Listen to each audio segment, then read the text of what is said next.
No, no barbarians, go away. Go away now. I command you. I will destroy you. I command you to... Ooh, horsey.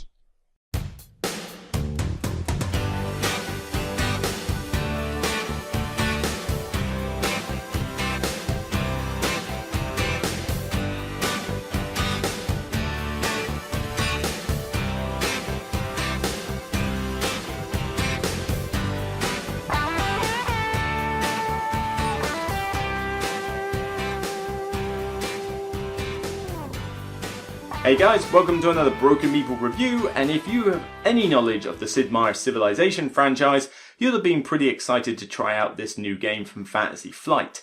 Sid Meier Civilization is a highly popular, what started out as a highly popular PC game franchise that's gone through several iterations. I've played number 4, I still own number 5, quite enjoy it with all the expansions, just don't get much time to play it, and I haven't really wanted to jump into Civ 6. I've heard bad things and it's a bit too expensive. What I also have is Fantasy Flight's original Sid Meier's Civilization, the board game.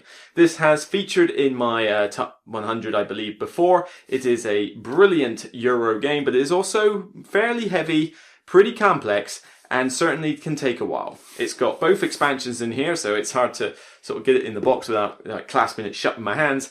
But it's a great game.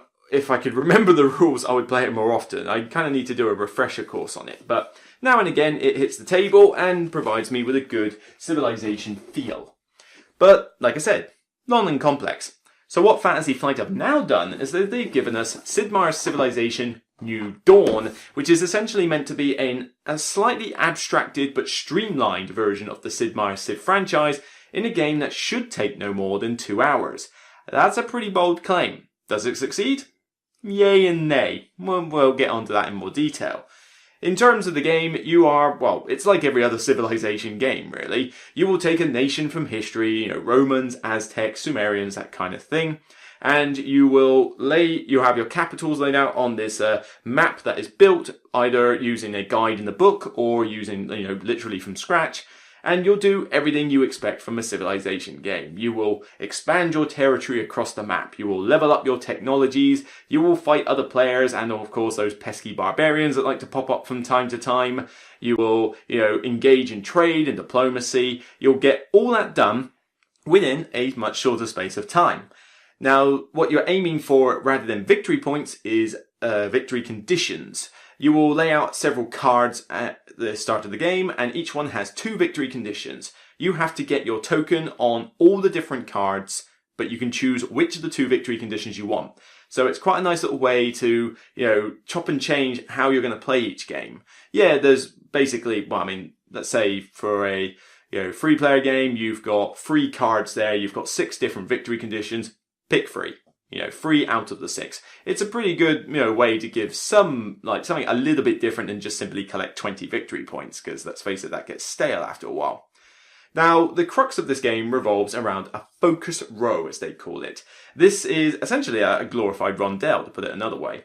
You have 5 level 1 technology cards underneath this row, under spaces numbered 1 to 5.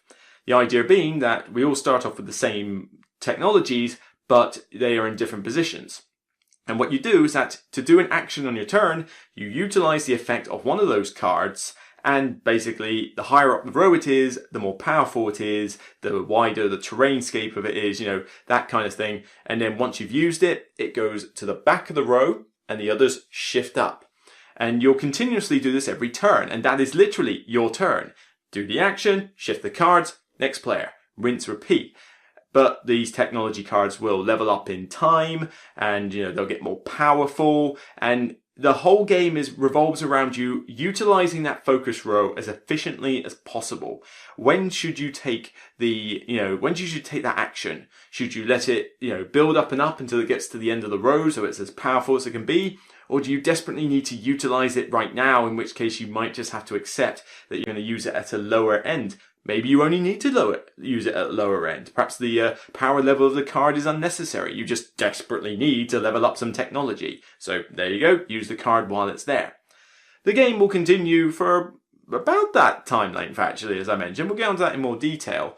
But you'll carry on until somebody meets those victory conditions, at which point game ends. Pretty straightforward in that regard.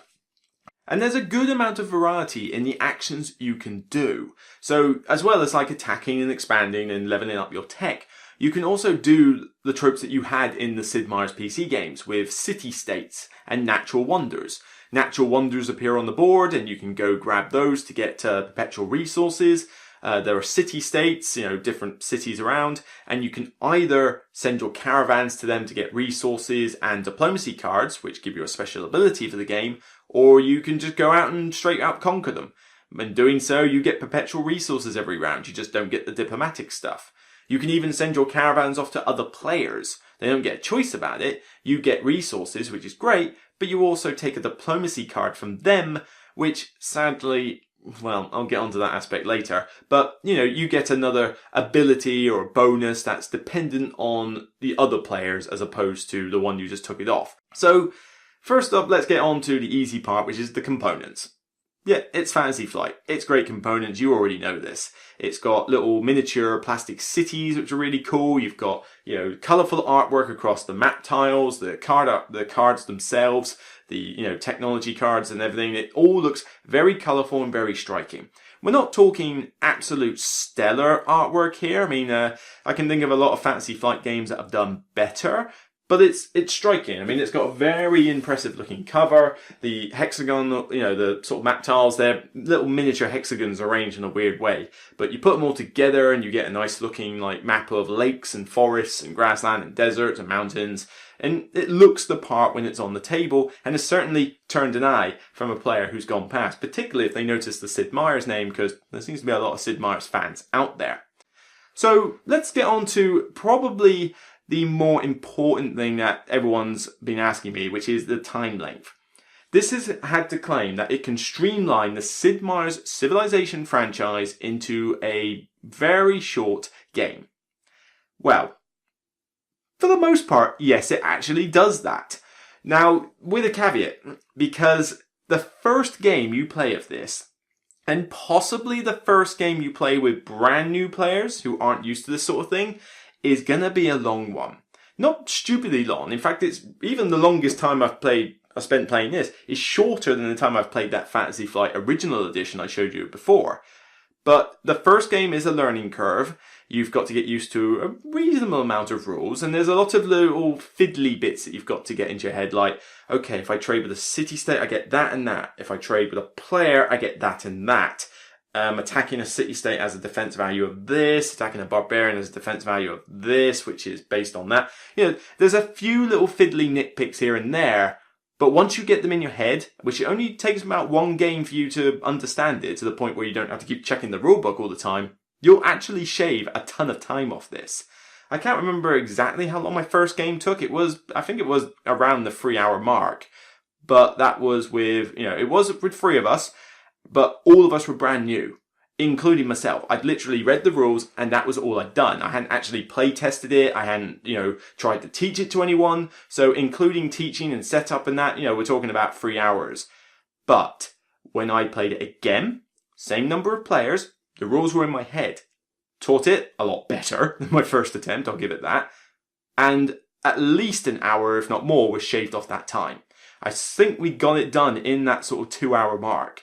And it will shave off slightly more as time goes on, depending on how familiar you are with this game. It can definitely be done in a short time, and 2-player games of this have taken no more than between 60 to 90 minutes, pretty much all the time. In fact, some people claim you can do it in about 60 minutes for 2 players. That's probably actually doable. I don't deny that could happen. If you both know the game well, you don't have to worry about teaching it, you just set it up, get the map done, get going. You could probably do this in about an hour with 2 players. 4 players in 2 hours? Not convinced with 4 players, but again, if you knew the rules well enough, I reckon it's possible. It's just not something I'm going to see very often because every time I play this, usually I am teaching at least someone new. But, regardless of the length of time it takes, the downtime is decent. I mean decent for a Civ game. Most Civ games have you sitting around for ages when you've taken your turn thinking, come on, I've got an idea of what I'm doing. Next up, please. Downtime in this is pretty short. Because as I said, you choose a card from your action row, utilize it, done.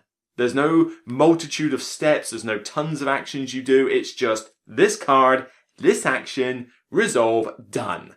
And by the time it gets back round to you, you should have already figured out what it is you're going to do, if you're paying attention anyway. So it's not like you have to wait too long by the time you've figured out your next turn and got back round to yours, especially with 2 or 3 players. I mean, 2 players is back and forth really quick. 3 players is pretty fast as well. And I've played 3 players of this where I've had somebody who's a bit more prone to AP, and even I've suffered from the occasional AP in this.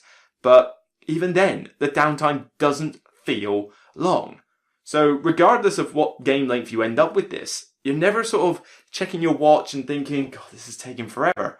No, because you're constantly engaged, because you constantly have to keep coming back to that focus row and thinking, all right, what's the next card I'm going to use? Got to think, right, I'll do that one. That's all good. And then by the time you've figured out your next move, it's pretty much nearly back round to you again. So you're instantly back in the game. It's definitely a lot faster than most other Civilization games I've ever played. The focus row, aka glorified rondelle, is the highlight of this Civ game. A lot of the Civ games will usually have you performing a certain amount of actions, and you'll have a list of all the ones you can do. This focus row feels very different to a lot of other Civ games I've played, and it's a simple mechanic. You just have the 5 cards. You don't have, when you level up technologies, you simply replace the card with an upgraded version of it.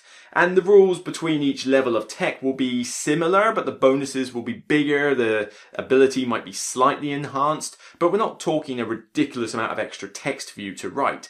And it's not like the other Civ game, Fantasy Flight Civ game, where you have a tech tree in a pyramid shape where, you start off with animal husbandry and then you got to go on to woodworking and all this stuff, and they're not related techs. Well, here they are. If you level up astrology, for example, you get mathematics, and, that one utilizes the same effect. Level up your tech dial, except the upgraded one gives you a little bit of an extra bonus on top. Nice and easy to understand and teach and get used to, especially when you're free to just look through your tech deck and just familiarize yourself with what you're going to do whilst it's not your turn. Gives you something to do, minimizes the downtime, I suppose. But it's a neat little system. It's the bit I enjoy most in this, trying to be thinking, when do I want this section to trigger off? Do I need to wait till it builds up to level 5, or can I use it now? And if I use it now, what's going to get more powerful as a result? Do I need to get this one higher, in which case I need to utilize these actions even though they're not that useful right now? Or can I leave it for a while and make do? And all the while you're having to react to what the other players are doing, and you've also got to race for those victory conditions. Now, the only slight negative on that with those victory conditions, though, is that the game can end a little bit abruptly. People have commented on this with games like Scythe, for example, and a few of others, but when somebody meets the victory condition, it's pretty much, I've done it, back round to the first player, game end. If you're paying attention, you can sort of get when somebody will trigger that off, so there's a little bit of turn angst, but a lot of the times it will kind of creep up on you without you realizing, and the game sort of just stops. However, even though the game can sneak up on you, it's revealed that the games can actually be quite tight. When I've finished a game, when I've won the game or someone else has won the game, usually it's revealed that there's like maybe 1 or 2 turns that somebody needed before they got that last victory condition. They may not have realised they were that close to finishing, but it's revealed afterwards that, oh wow, I'm glad I did what I did then, because otherwise, John over there would have snuck up on me and I'd have lost. So you can get some runaway leaders at times, or certainly runaway losers, somebody at the far back, but the leading players should be pretty close together, and in a 2-player it can get very tight, very close, especially if you both know what you're doing. The theme is represented reasonably well. You have to accept that when you take a Civilization game and boil it down to under 2 hours, you're going to abstract areas of it. So the focus row is more of a mechanical aspect rather than a whole thematic thing. You don't have lots of little miniatures of knights and hoplites and Roman soldiers and that going across the map. You have these little round tokens that you just simply flip over to say they're reinforced. So it doesn't quite look like you've got a massive army in front of you. It's just how far does your territory go. You can't knock someone out of the game by invading their capital. They basically just lose resources and you sort of bounce off. The barbarians move in a kind of random die fashion, a bit like how they do on the PC game, to be frank. And so you have to take the abstract side of it with a grain of salt. It's not that this is completely themeless. I mean, when you play this, you feel like, yes, I've got my Civ, I'm building up the way I want. If I want to go mass combat, that's what I'm choosing to do. If I'm going to utilize this tech over another tech, that's my choice. I get to choose it. The game didn't force me to do it. And with the victory conditions being reasonable, they're not the most varied in the world, but when you've got 6 of them laid out on 3 different cards, there's usually a way that you can choose the 3 victory conditions to hone in on the strategy you want. I'll look at the 3 cards and go, let's see, one of them wants you to have 5 mature cities, another one wants you to have 8 cities in total. Okay, great, I'm going to build up, I'm going to be cultural and build up my territory and try not to go after someone's blood. But then there are other victory conditions which might involve, building lots of world wonders, so that could be your focus. Another couple of victory conditions might want you to actually go out and attack people, in which case you could choose to focus on them or you could choose to ignore them. It's entirely up to you. You can play an epic variant where you have more victory conditions out, but that also extends the length of the game to a point where I'm not particularly happy with that. However, it's a variant, and some people have actually played it and prefer it that way. The ones who have played this over and over and over again so that they can play it really quickly, they like using that epic variant. So it's there as a choice. If you think it's too short, just add another victory condition in, and there you go. But I'll have to get on to what is the biggest flaw. There's a good amount of variety in the choice of options you have. But there's a problem. The variety in how much there is of everything is a negative. Not the huge one, because I know it's going to be fixed in time, but it does bring the mark of this one down a bit. As I said, you've got diplomacy cards for the cities, you've got diplomacy cards for players, you've got the wonders and the techs. Cool. You don't have a lot of each one though. Let's face it, you have 4 levels of each of your 5 techs, and they're quite similar. So yes, they improve over time, but you're going to see them all pretty much in one game, if not 2. The World Wonders, I think you have 2 of each. You have 4 types, 2 medieval, 2 ancient, and 2 modern wonders in each. I believe that's the count. So 6 of each type. And the diplomacy cards, you have 1 ability per city-state. It's just that 2 people can get it. With the players, you all have the same 4 diplomacy cards that people can take off you when they send their caravans to you. It's nice to have the wide variety of choice in what you can do, but this game lacks in amount of variety in the cards themselves. 6 World Wonders for each type is nowhere near enough. You will see pretty much every ancient and medieval wonder enter play in most games. The modern wonders will come out rarely, because it depends how quickly someone goes through the deck. But even then there's only 2 of them, and only 2 of the other ones. 4 diplomacy cards for each player, and they're all the same type. So there's no variety like, say, the Romans have these diplomacy cards, and the Aztecs have these diplomacy cards.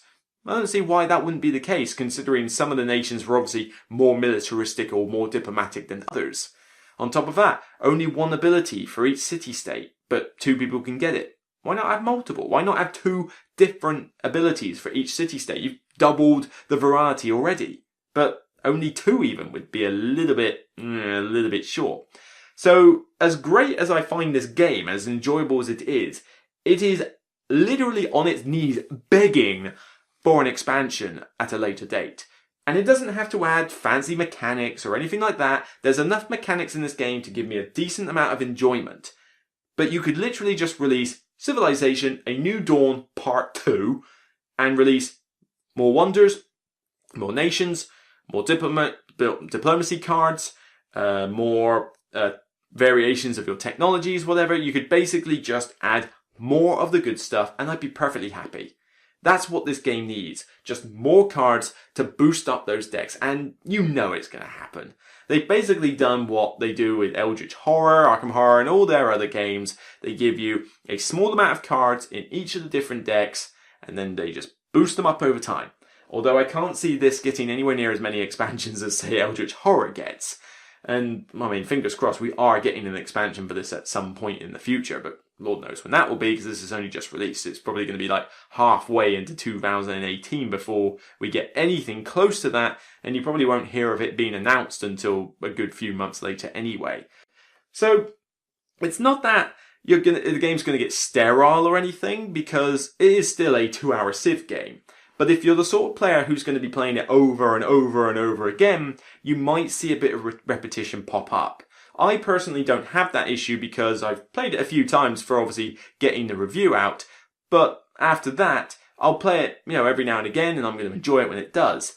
But it's not like I'm going to be going, right, Monday I play this, Tuesday I play this, Wednesday I play this, Thursday I play this, and like constantly playing it. Because let's face it, got enough to play as it is. So it's better for me than I think it will be for others. And despite the variety aspect, I still really enjoy this. This is still one of my favourite releases to have come out for 2017. Just when I thought 2017 was getting a little bit short on decent games, Essen has come along and released some cool stuff.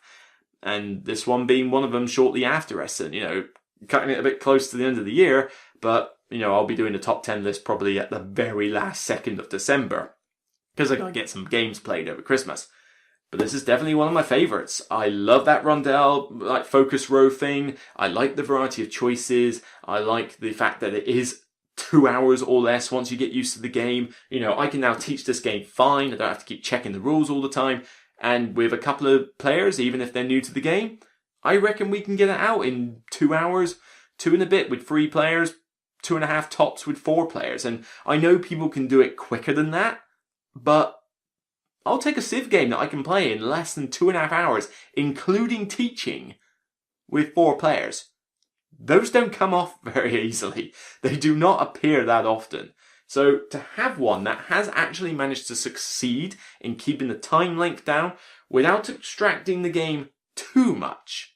Some of it is, but it still gives me that Civ feeling. This is about as abstract as I would like it to go for a Civ game. If it went any further than this, I think you'd be talking basically as abstracted as Roll Through the Ages or something. But then, that other Sid Meier's game takes me a good 3 hours plus to play it, and that's not including teaching. It's complex, and I love it, but it's not easy to bring to the table.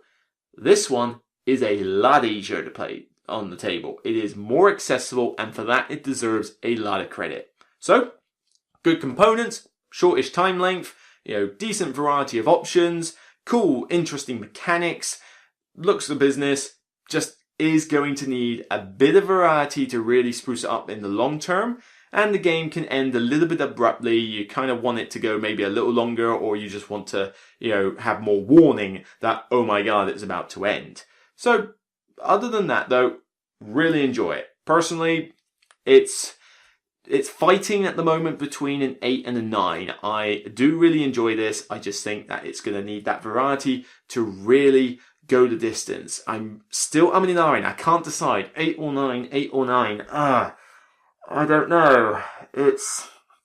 I do really enjoy it. That variety is a problem. I do quite like this one. I'm going to say 9 overall. 9 overall. It loses the mark because the variety is needing some expansion. But if they do that, fantastic. Perhaps a year on from now, this might drop to an 8 for me or something if they don't release an expansion. But right now, really enjoying it. It's one of my favourites of this year, and it gives me that Civilization feel in a shortish time. It does not, however, replace the Sid Meier's Fantasy Flight one, the original one. I'm going to keep both, because occasionally I'm going to want something a bit more complex and deserving of that length. In which case, FFG original Sid Meier Civilization it is. But if I need to get a Civ game out in a short space of time that I can teach easily and have where people are familiar with the concepts of how Sid Meier Civ games work, this is the one I go for. So that's it for me. Doesn't matter what Civ game you go for, as long as you know it's only a game and you've got to come back to reality at some point, then that's fine with me. See you next time, guys. Take care and enjoy yourselves.